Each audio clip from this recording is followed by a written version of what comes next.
lè yé a.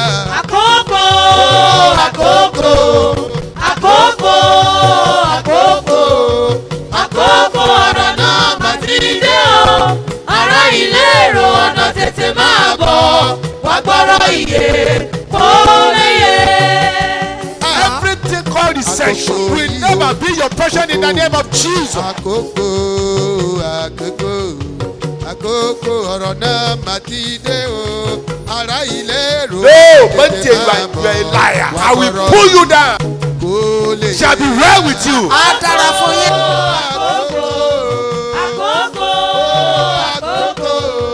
Àkókò ọ̀rọ̀ náà mà ti dé o. Ará ilé. Ọ̀tá fẹ́ paná ògo kò ṣeé pa, olùgbàlà gbé mi sókè lójú. Ọ̀rẹ́ mi, kí ló dé tó fọwọ́ lẹ́rán tó forúkọ tẹ̀pá ìrònú?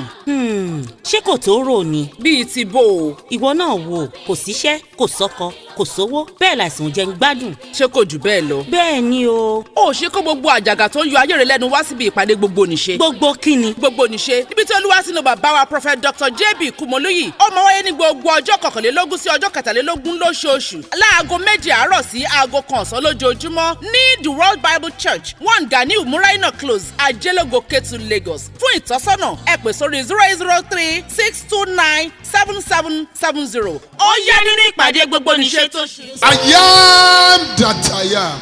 Èmi ni tí ń jẹ́ èmi ni. I am that I am. Èmi ni tí ń jẹ́ èmi ni. The unchangeable changer. Àìyípadà tó ń yí ohun gbogbo padà. We recognize your presence this morning. A dá ìwà láàyè rẹ láàrin wa mọ̀ Be lówùrọ̀ yìí. thou exalted in the name of Jesus. Ẹ di gbígbéga lórúkọ Jésù. As we are about to eat manna from heaven, Bí a ti fẹ́ máa jẹ mánà láti ọ̀run. we ban every contrary spirit, Gbogbo ẹ̀mí tó ṣe lòdì lágbédè. every mommy water spirit, Gbogbo ẹ̀mí burúkú nú omi. every uninvited spirit Àwọn ẹ̀mí tá ò fìwé pè. that may like to surface here this morning. Tá a fẹ́ yọjú ràn níbí lónìí. Let them receive the fire of God in the name of Jesus. Jẹ́ kí iná Ọlọ́run kó ká wọn mọ́ lórúkọ Jésù. Let this message revolutionize our life individually. Jẹ́ kí ọ̀rọ̀ yìí kó ṣe ayé ẹnìkọ̀ọ̀kan wa ní rere lórúkọ Jésù. For in Jesus' wonderful name, I pray. Now, Báyìí, if you go to internet, tẹ́ bá lọ sí orí you see alátagbà. a lot of pastors Ẹ rí ọ̀pọ̀lọpọ̀ pásítọ̀ níbẹ̀. preaching against the word of God. Tí wọ́n wàásù tako ọ̀rọ̀ You Ọlọ́run. are antagonizing the word of God. Tí wọ́n tako ọ̀rọ̀ Ọlọ́run. End time pastors. Àwọn olùṣọ́àgùtàn ìkẹyìn ayé. End time pastors. Àwọn olùṣọ́àgùtàn ìgbẹ̀yìn ayé. They antagonize the word of Tí God. wọ́n tako ọ̀rọ̀ Ọlọ́run. They can never go scot-free. Bẹ́ẹ̀ wọn ò lè lọ lọ́fẹ̀ẹ́ bẹ́ẹ̀. This is the word of God. Èyí ni ọ̀rọ̀ Ọlọ́run. Undiluted. Ọ̀rọ̀ tí ò ní àbùlà. Undiluted. Tí ò ní àbùlà. Let me tell you one thing. Jẹ́ wá sọ nǹkan fún ẹ. If I tell you something Tí n bá sọ nǹkan fún yín as a pastor, bí olùṣọ́àgùtàn. if you charge your Bible Tó bá wo Bíbélì rẹ and it's not there, tí ò sì sí níbẹ̀. reject it Ṣé ni kò kọ́ outrightly. kò kọ́ jálẹ̀. If I say something on the altar Mo wá sọ nǹkan kan lórí pẹpẹ as in is not in conformity with the word of God, tí ò sì bá ọ̀rọ̀ Ọlọ́run mu. reject it. Kọ́ o. Go back to your Bible. Padà sínú Bíbélì rẹ. Don't listen to what people are saying Má tẹ́tí sí tí wọ́n wí kiri ìgboro on the internet. tàbí lórí alátagbà. If you don't pay it, Tó o bá san, you'll be in bondage. wàá wà nínú ìdè. Then, if you are not faithful, Tó o bá wá tún wá jó lóòótọ́ pẹ̀lú rẹ̀. you are in trouble. Ìjọ̀gbọ̀n tó ní o. If you pay half, Ó san ìlàjì. you will receive half blessing. Ìbùkún onílàjì náà ni. If you pay full, Tó o bá san lẹ́kùnrẹ́rẹ́, your blessing will be full. ìbùkún rẹ yóò wà lẹ́kùnrẹ́rẹ́. Very, very authentic. Bẹ́ẹ̀ ni kò yí padà. The Bible says, you are caused with a cause, Bíbélì wá wípé rírẹ́ lẹ́ ó fi yín rè. for you have robbed me, Nítorí èyí ti jà mí lé olè. even this whole nation. Àní gbogbo orílẹ̀-èdè yìí. But I pray for you. Ṣùgbọ́n mo gbàdúrà fún You will yín. not be cursed in the name of Jesus. A ò ní fi yín ré ní orúkọ Jésù. Many have lost so many things because of this. Ọ̀pọ̀lọpọ̀ ló ti pàdánù ohun pípọ̀ nítorí èyí. armed robber came and robbed them and take their vehicle, take their property away because they fail to pay their tithes. olè awọlé ajá ẹlòmíì á gba ẹrù rẹ̀ lọ á gba mọ́tò lọ nítorí pé ó kọ̀ láti san You're ìdámẹ́wàá. supposed to give God 10,000 naira as the tithe, bóyá 10,000 ló yẹ kó fún ọlọ́run bí ìdámẹ́wàá rẹ̀ and you don't pay. ó bá di mọ́wọ́ òsán. Satan will collect 200,000 sátánì á wá á gba 200,000 by fire, by force. ti pátúlàsì. Or you can find yourself in the hospital. bóyá èèyàn ó ṣeéṣe kéèyàn bára rẹ̀ lọ́sibítù. You begin to spend money. olúwa máa náwó ṣáá. They will diagnose your body system. wọ́n á yẹ àgọ́ ara ẹni wò. They say, we found nothing. wọ́n máa sọ wípé àwọn ò rí kankan níbẹ̀. It's better kó lọ ti ọwọ́ ilé bọ̀. it's better you go back home go diabolical. Can that one solve the problem? ẹ̀gbọ́n ṣe yẹn ló lè yanjú ọ̀rọ̀ bí. Go back to the Bible. ìwọ padà sínú bíbélì. What does Bible say kí ni about my bíbélì health? sọ nípa ìlera mi. Peace I've given unto you, àlàáfíà mi lèmi ti fi fún yín. not as the whole world giveth. kì í ṣe bí ayé ti fi fún ni. And what's wrong with your peace, with your body system then? kí wàá ṣe ọ́ pẹ̀lú àlàáfíà kí ló ṣe àgọ́ ara rẹ kẹ. Search yourself. ṣé ni kó wádìí ara rẹ. You will know what's wrong. wàá wá mọ tí ó ṣẹlẹ̀ sí ọ. Number 5, ìkarùn bondage, ìdè karùn-ún laziness. òun náà ni ìwà ọ̀lẹ. Laziness. ìwà ọ̀lẹ. Listen to me. tẹ́tí sí mi. If you are a woman tó bá jẹ́ obìnrin and you have married o sì ti gbéyàwó o ti ṣègbéyàwó and you are not ready to work, o wá ṣetán àti ṣiṣẹ́ you are in bondage already. o ti sọra rẹ ní ìdè. Your husband cannot sponsor all your responsibilities. ọkọ rẹ ò lè gbégbé gbogbo bùkátà ayé rẹ. It's not possible. kò ṣeé ṣe fún. Your husband has his own mother, father, brother, sisters to take care of. ọkọ rẹ ní àwọn ìbátan bí àbúrò bí ìyá bí ẹ̀gbọ́n bí bàbá láti tọ́jú pẹ̀lú. You too, you have your own. ìwọ náà sì ní tirẹ̀. Are you expecting your husband to carry all these responsibilities? so ń retí ọkọ rẹ láti gbọ́ gbogbo bùkátà wọ̀nyí It's ni. not possible. kò ṣeé ṣe. Rise now. ṣé ni kó dìde. Go and walk. kó lọ wá ṣẹṣe. Go and walk. lọ wá ṣẹṣe o. In the book of Proverbs 19:24. nínú ìwé òwe orí kọkàndínlógún ẹsẹ̀ 24. A slothful man buries his hand in the bowl ó ní ìmẹ́lẹ̀ ènìyàn kí ọwọ́ rẹ̀ sínú ìsásùn. and will not so much as bring it to his mouth. bẹ́ẹ̀ ni kò sì lè yọ jáde padà wá sí ẹnu ara rẹ̀. How can a man or woman bó o lọkùnrin kan tàbóbìnrin. dug his hand a wá tọwọ́ rẹ̀. into his soup a tọwọ́ rẹ̀ bọ́nú ìsásùn ọbẹ̀. and he could no longer remove it? kò sì lè mú nǹkan kan jáde. That is what we call laziness. ó tá à ń pè ní ìwà ọ̀lẹ rèé. Ìwọ ọ̀lẹ, you lazy. ìwọ ọ̀lẹ, you slothful man. ìwọ yóò ti sùn pẹ̀tó ìwọ ọ̀lẹ. for how long will you continue to sleep? oh you lazy man. For you a man, ìwọ ọkùnrin. you don't want to work. o fẹ́ ṣiṣẹ́. You depend on your wife. ìyàwó rẹ ló kàn gbẹ́kẹ̀lé ṣá. You depend on your wife. ìyàwó ló gbẹ́kẹ̀lé ṣá. Because your wife is working in a reputable company. nítorí pé ìyàwó rẹ ń ṣiṣẹ́ níbi tó dáa kan. I don't need to work. èmi ò nílò iṣẹ́ mọ́. You don't need to work. mi ò nílò iṣẹ́ o. After us, ṣèbí I've gone to see Prophet J.B. Kumoluyi. ṣèbí mo tẹ̀ ti lọ bá wòlíì Kúmọlúyì. He prayed for me ó ti gbàdúrà fún mi. and he told me categorically that ó sì wí fún mi yáyá I'm pé going to be blessed. a ó bùkún mi jọjọ. That I will build a house, màá kọ́lé. then I'll buy a car, màá ra mọ́tò. magnificent building. bẹ́ẹ̀ ni ilé alárùrù ni màá kọ́. I don't need to bother myself. mi ò tẹ̀ nílò láti dára mi láàmú o. I need to sleep ṣé ní kíkan máa sùn wàyí and eat. kí n sì máa jẹun. Hey, the end of your life. òpin ìrìn àjò irú ẹni bẹ́ẹ̀. During the old age, ní ìgbà ogbó. you go to secretariat or all these government parastatal. ìwọ lọ sí iléeṣẹ́ ìjọba gbogbo. You see an old man. wàá wá rí àwọn arúgbó.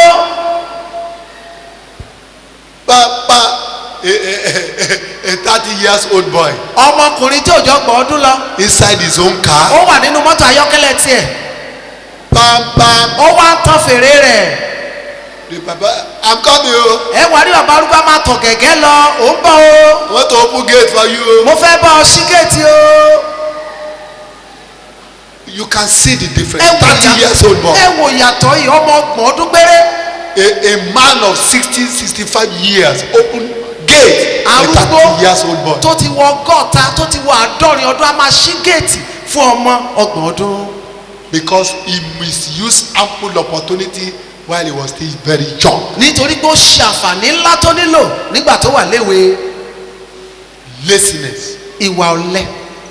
You need to be very careful. a nílò láti kíyèsára. You need to walk. Go and walk. o nílò láti ṣiṣẹ́. Walk.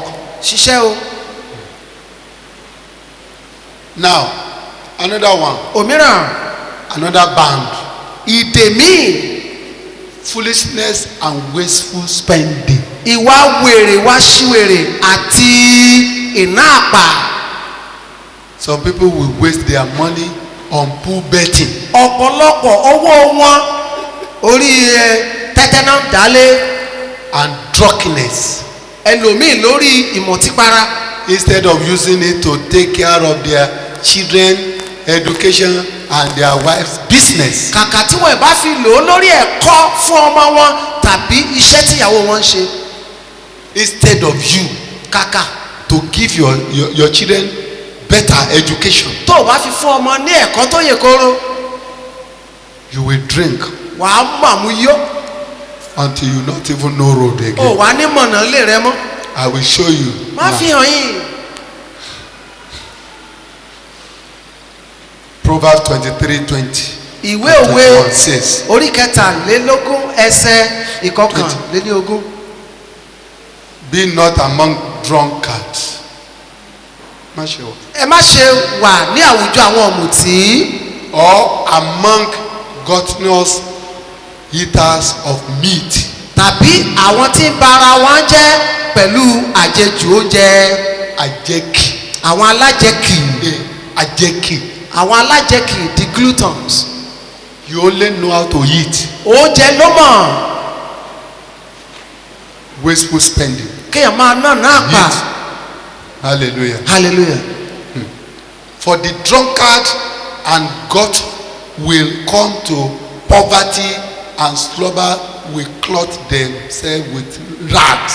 bẹ́ẹ̀ ni nítorí pé ọ̀mùtí àti ọ̀jẹun ni yóò di tálákà ọ̀lẹ ni yóò sì fi àkísà bo ara rẹ̀.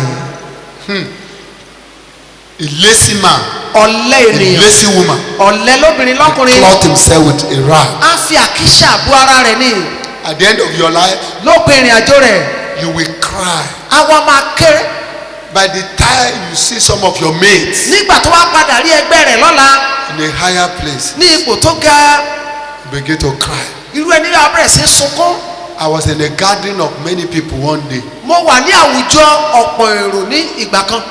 Somebody was talking about a governor. ọkùnrin kan wá sọ nípa gómìnà kan. He said, when we are still very young, we were together. ó nígbà tá a sì wà léwe àjọ dàgbà pọ̀ ní. He said, primary 6. pé ní ilé alákọ̀ọ́bẹ̀rẹ̀. Primary school. ní ilé alákọ̀ọ́bẹ̀rẹ̀. He said, we used to sit together like this. ó lájọ máa ń jókòó papọ̀ ni. Ṣé ìtàn oríire ní aboríburú? is it a good story he was telling? The man has gone far. ṣùgbọ́n ẹni yẹn ti gòkè. The man I'm talking about. ẹni tí mo wá sọ pa rẹ̀. I pretended as if I didn't hear what he said. mo pirọrọ níbí pé mi ò gbọ́ ohun tí ń sọ. Where do you find yourself now? bolùwọ́ wá bára rẹ̀ báyìí. The man you are referring to. ẹni tó ń sọ nípa He rẹ̀. has gone far. ó ti rìn jìnnà. Can a primary 6 soldier be a governor in this country? ṣé ọmọ oníwèé mẹ́fà wá lè di àgọ́mìnà lórílẹ̀‐èdè yìí bí? We have to think. Come back to your senses. a nílò láti padà sílé ká ronú jinlẹ̀. Not everything the devil. Not everything witchcraft. No. kì í ṣe gbogbo rẹ̀ náà lè ṣù kì í ṣe gbogbo rẹ̀ la jẹ́. You are not ready to move forward. ìwọ ló ṣetán láti sún síwájú o. You band yourself. ó sún ara rẹ pẹ̀lú okùn. You band yourself. ó di ara rẹ ní. I told you sometimes ago. mo wí fún yín ní ìgbà kan rí. Immediately after primary 6. lẹ́yìn tí mo kàwé alákọ̀ọ́bẹ̀rẹ̀ My ìkẹfà. parents said they have no money. àwọn òbí mi wí pé kò sówó. to train me. láti tọ́ mi. Well, there's nothing I can do. olódà kò sí tí mo lè I ṣe. don't need to keep my parents. èmi ò gbúdọ̀ wá pa àwọn òbí mi. I have to come to Lagos. mo ní láti wá sí ìlú Èkó. I work in about 7 places in this Lagos. mo ṣiṣẹ́ ọmọ ọ̀dọ̀ ní ilé As a bíi houseboy. méje. As a houseboy. bí ọmọ ọ̀dọ̀ nílé bíi méje lẹ́kọ̀ọ́. By the time I get money, nígbà tí má ti rí owó. I go to school in the evening. màá lọ sílé ìwé nírọ̀lẹ́.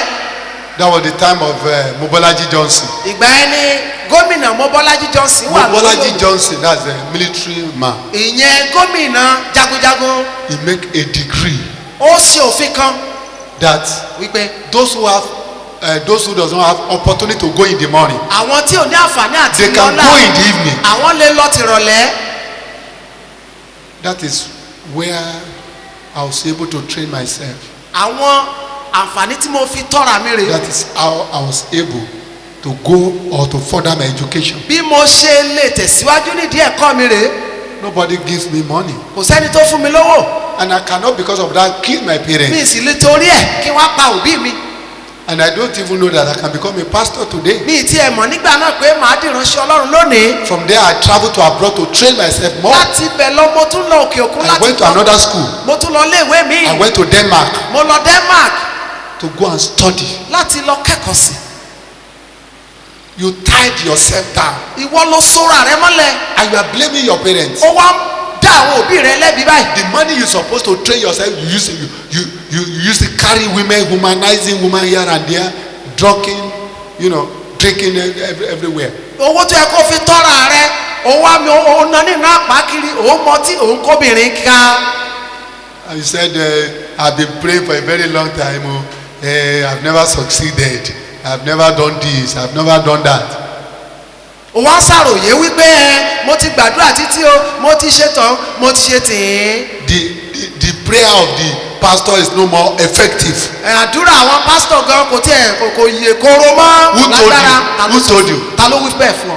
The anointing is there. ìfàmọ́ròyìn ń bẹ níbẹ̀. If you're a member of this church or you are not a member, your pastor has his own anointing. It's only you put yourself in bondage. bóyá ọjọ́ mọ̀ ọjọ́ yìí ni tàbí òkè sọmọ ọjọ́ yìí olùṣọ́ àgùntàn rẹ ó ní ìfàmọ́ròyìn síbẹ̀ ìwọ ló fira rẹ sínú ìdè.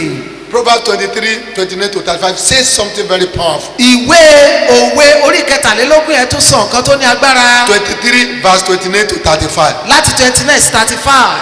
Who has woe? ta ni ó ní ìbànújẹ́. Who has sorrow? ta ni ó ní ìbìnújẹ́. Who has strife? ta ni ó sì ní ìjà. Who has complaining? ta ni ó ní asọ̀. Who has wounds without cause? ta ni ó ní ọgbẹ́ láì nídìí. Who has redness of eyes? bẹ́ẹ̀ ni ta ni ó ní ojú pípọ́n. Now, those who tarry long over wine, àwọn tí ó dúró pẹ́ níbi ọtí wáìnì. those who go try mixed wine, àwọn tí ń lọ dán ọtí Àdàlù. wáìnì àdàlù wò. do not look at wine when it is red, ìwọ má ṣe wo ọtí wáìnì nígbà tí ó pọ́n. when it sparkles nígbà tí ó bá fi àwọ̀ rẹ̀ hàn nínú ago. in the cup nínú ago and goes down smoothly. tí à ń gbé mì.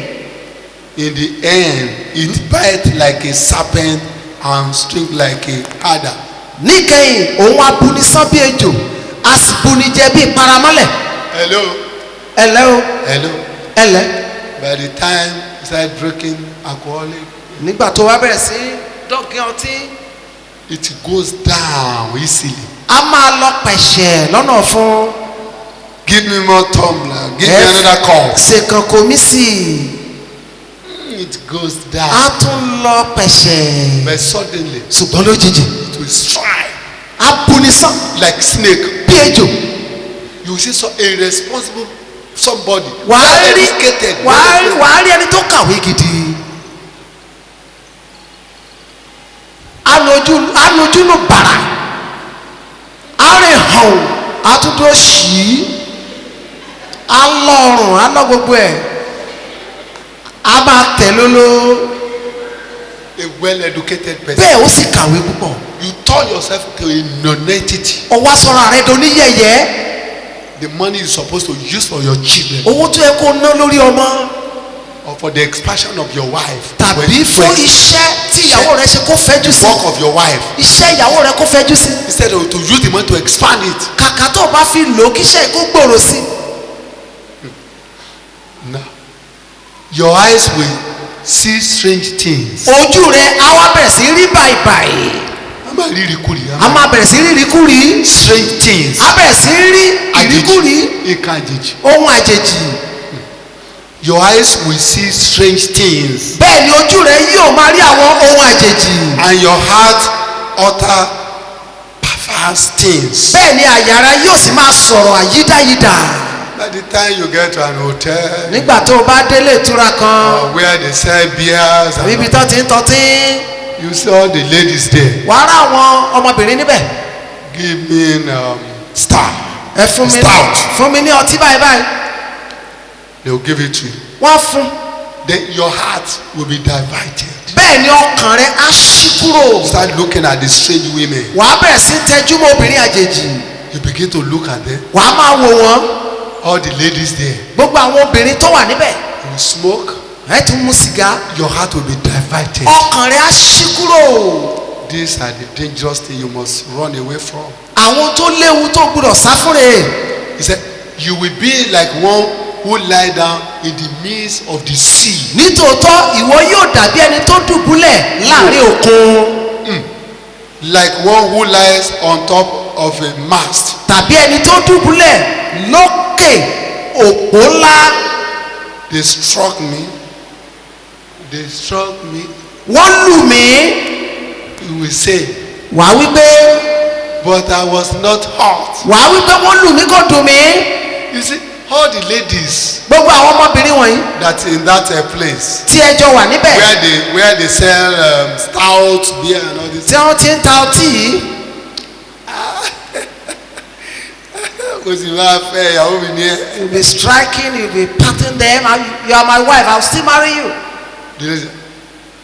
Be careful. ọmọbìnrin yà wá ní ṣọ́ra o. I don't like what you are doing, sir. mi ò fẹ́ tó ń ṣe yìí o. Kò sì máa fẹ́. I will still marry you. Ẹ ṣọ́ra yín o. be careful o. Something that you cannot even endure in your own house. ohun tó lè gbà mọ́ra tó bá ṣẹlẹ̀ sí ọ nílé. From your wife. lọ́dọ̀ ìyàwó. A small girl will slap you like. ọmọ léjeléje kan wá gbá inú ẹ. Ó lù mí kò dùn. I'm not hurt. A a tún ṣá ẹ. Ọ̀yá tó lù mí kò dùn. beat me again. Akídanidani. useless man. You say they struck me. wọ́n lù mí. You will say but I was not hurt you. wàá ní kò dùn mí jàre. They beat me. wọ́n lù mí. But I did not feel èmi it. ò tiẹ̀ mọ́ lára. I did not feel it. mi ò mọ́ lára. You did not feel it. o ò mọ́ lára kẹ̀. Your wife can never do that to you. tí ìyàwó rẹ ò lè jẹ́ ṣe fún ọ. Because of your stupidity. nítorí pé ó ti gọ̀ jù. Because of stupidity. torí pé ó ti gọ̀ jù. You have turned yourself to a non-entity. ó wá sọ́ra rẹ dé èèyàn rádaràda. Because of stout. One big stout. torí ìgò ọtí kan. But I was not hurt. They beat me but I did not feel it. wọ́n lù mí kò dùn mí. wọ́n tún. When bẹ́ẹ̀ ni. shall I awake? wà wá wípé nígbà wo ni màá ti jí sáyé. I must have another drink. mo tún gbúdọ̀ mu ọtí mi sí i. Why are you living this kind of life? báwo ló ṣe ń gbérú ìgbésí ayé báyìí. Very insulting. ó dojú tì You need mí. to come back to your senses. padà sílé ronú ara You rẹ. are the one that put yourself into bondage. ìwọ ló ti sọra rẹ sínú ìdè. ọ̀tá fẹ́ paná ògo kò ṣeé pa olùgbàlà gbé mi sókè lójú. ọ̀rẹ́ mi kí ló dé tó o fọwọ́ lẹ́rán tó o forúkọ tẹ̀pá ìrònú. ṣé kò tó rò ni. bíi ti bò ó. ìwọ náà wò kò síṣẹ́ kò sọ́kọ kò sówó bẹ́ẹ̀ láìsàn jẹ́ ń gbádùn. ṣé kò jù bẹ́ẹ̀ lọ. bẹ́ẹ̀ ni o. ó ṣe kó gbogbo àjàgà tó ń yọ ayé rẹ lẹ́nu wá síbi ìpàdé gbogbo nìṣe. gbogbo kíni. gbogbo nìṣe níbi tí olúwa sínú bàbá wa prophet dr jb kumoluyi ó máa wáyé ní gbogbo ọjọ́ kọkànlélógún sí ọjọ́ kẹtàlélógún lóṣooṣù láago 2 àárọ̀ sí aago 1 ọ̀sán lójoojúmọ́ ní the world bible church 1 ganiu muraina close ajelogo ketu lagos. fún ìtọ́sọ́nà ẹ pè sórí 08036297770. ó yá nínú ìpàdé.